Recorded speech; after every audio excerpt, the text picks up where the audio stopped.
నమస్తే welcome to Vihari news. Telangana cabinet భేటీ ముగిసింది. రాష్ట్ర ముఖ్యమంత్రి రేవంత్ రెడ్డి అధ్యక్షతన జరిగిన మంత్రివర్గ సమావేశంలో గవర్నర్ ప్రసంగానికి ఆమోదం లభించింది. రేపు ఉభయ సభలను ఉద్దేశించి గవర్నర్ తమిళిసై సౌందరరాజన్ ప్రసంగించనున్నారు. గవర్నర్ ప్రసంగంలో ఉండాల్సిన అంశాలపై కేబినెట్ భేటీలో చర్చించారు. కాంగ్రెస్ ప్రభుత్వం ఏర్పాటైన తర్వాత తొలి ప్రసంగం కావడంతో ప్రజలకు ఎలాంటి సందేశం ఇవ్వాలనే దానిపై సుమారు గంటన్నర పాటు చర్చ జరిగింది.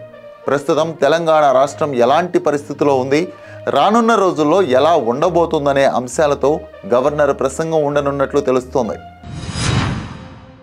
ఎన్నికల హామీల్లో భాగంగా ప్రకటించిన 6 గ్యారెంటీల్లో ఇప్పటికే 2ంటిని ప్రభుత్వం మొదలుపెట్టిన విషయం తెలిసిందే. మిగతా 4 గ్యారెంటీల అమలుపై మంత్రివర్గ సమావేశంలో చర్చించినట్లు సమాచారం. అనంతరం గవర్నర్ ప్రసంగాన్ని ఆమోదిస్తూ కేబినెట్ తీర్మానం చేస్తుంది.